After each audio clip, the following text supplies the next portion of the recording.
Лоша миризба, празни улици, по некој пешак и автомобил и камиони кои постојано носеа песок за затрупување.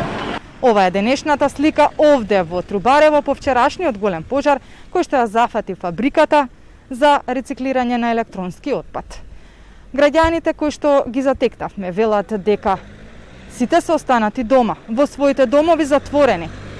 Никој од нив не заминал, но доколку имаа потреба и доколку оваа состојба подолго време продолжи, ќе бидат принудени да ги напуштат своите домови и да заминат кај свои блиски роднини.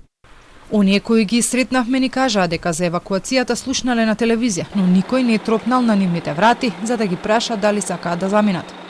Имаше и камиони, сите гледаме од комшиите и од населението помагаа кој што можеше. Значи тука сте во домовите? Да, тука сме. Нема за напуштање на домови нема. Ви понудија барем дојдоа на врата? Не.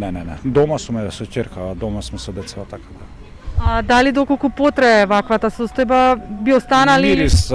Мириста е многу важна сега, мириса уште од ова. Ја би останал, нема кај ќе одам, кои услови државата би ми ги понудила мене јас да испаднам од куќата.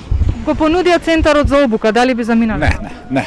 Нека одат они така да немам намера да испаѓам од куќа. Не ми понудиле, значи не знам, таа не сум слушнал таква работа. Синој кога дојдоа во негде кај 10:30-11 часот, ни рекоја да се тоа те евакуираме, ако можеме, ако имаме негде каде, или па за да не ито излегуваме надвор, затоа што мислам били тоа загаден и тоа самиот воздух. Кој кога дошол за било што никој пат не доаѓа, само за избори доаѓа.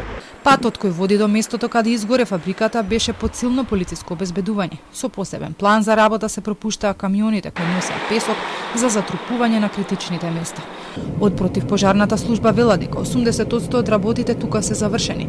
Вела дека сите пожарникари се добри и никој не побарал помош, што е исклучително важно за вакви пожари. Мирисот веќе е интензивно намален. Го нема оној препознатив мирис кој беше на почетокот на пожарот. Се надевам дека до крајот на денот целосно ќе биде затрпана и обезбедена како депонија, односно нема да имаме исчадување од неа. Премиерот Мицковски пак уверува дека од институциите добил податок дека загадувањето е намалено. Немаме воредно големо загадување, односно ако вчера беше намерна единица помеѓу 8 и 9, сега е помеѓу 5 и 6 повторно има, но не е воредно големо тоа загадување. Зборувам во периметар од 100 метара околу местото каде што се случува. Револтирани од она што се случи, жителите од ова населено место велат по оваа катастрофа никогаш повеќе нема ништо да биде исто. Во фабриката тврдат дека со години се носи секаков отпад, акумулатори, батерии, фрижидери, телевизори, стари транзистори и други работи.